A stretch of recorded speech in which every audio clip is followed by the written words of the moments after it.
was the Campania. Speed of movement, paid for betrayal, allied to that lack of cohesion amongst those he sought to overcome, were his most potent assets, giving him the ability to arrive outside a rebellious town or city before those inside were aware he was even approaching. Ill-prepared to withstand his sudden assaults, with defences more often than not in an unready state, poorly led and bereft of external support, they fell one by one, and the rebellion began to falter and die out. Retaking imperial possessions was one thing, continuing to hold them with limited forces another. Every town and city in the Campania was partly or wholly fortified, most badly, a few formidably so. Ports like Bari and Brindisi had stout walls and fortified harbours so strong that in the past they had withstood attempts to capture them lasting over a year. If inland towns had walls in different states of repair, they also had populations in a state of discontent, while to the north and west protection was needed from the Principality of Benevento, and, on the eastern side of the Apennines, from the powerful Lombard fiefs of Campania, Salerno, Capua, and Naples. High in the mountains, to guard against this, lay a pair of immense forts, Troia and Melfi, strong enough to repel even the mighty forces of the heirs of Charlemagne. The danger for Ducianus was simple. Help from beyond those borders might still come, and that would encourage those who had just rebelled in his bailiwick to rise up again.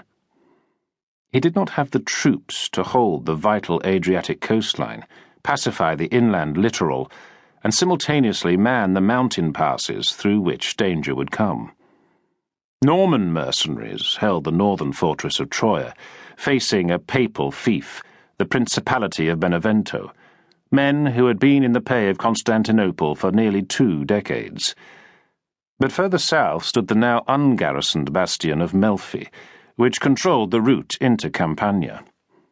Here, an ally had to be found, or bribed, and he could only come from the indigenous population, including Lombards, not all of whom were adverse to Byzantine hegemony.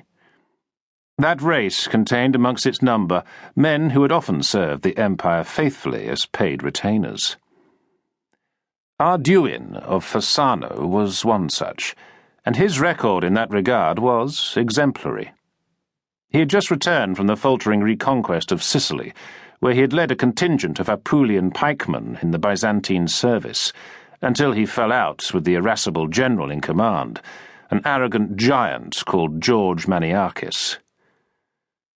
Called upon by his fellow Lombards on his return to join in the revolt, he had declined to take part and cast his lot with the Catapan. As an envoy, he had gone some way to brokering reconciliation with many rebel strongholds on behalf of Ducianus, thus avoiding bloodshed. If he was seen as helpful to Byzantium, he possessed one other quality, equally important: the assurance he could engage reliable men to man the border, suggesting the Normans of Campania, warriors he had fought alongside in the Sicilian campaign. The fiercest, most disciplined fighting troops in Christendom, and mercenaries, Normans could be relied on to oppose the enemies of whoever paid them. Scattered throughout the southern fiefs of Italy, these men from the Atlantic seaboard had, in the last 20 years, become numerous, so much so that in many places they provided an essential tool for anyone wishing to gain or hold onto power. Arduin's argument for employing them was also telling. Having returned from Sicily, they too had fallen foul of the same arrogant Byzantine general. They were at present unemployed. If Ducianus did not pay them, someone else might, possibly causing him more trouble than the revolt he had just crushed. The Normans are bred for war, Catapan, and they live off it. They will not sit idle and just polish their weapons. Better they are in your service than they be employed by another, or left free to raid and plunder. The men you encountered in Sicily are loyal to Guimar of Salerno. They are loyal to his purse, Catapan, and I think, now they have returned, the Prince of Salerno, who has been troubled by their presence before, would welcome the notion they be engaged elsewhere. The Lombard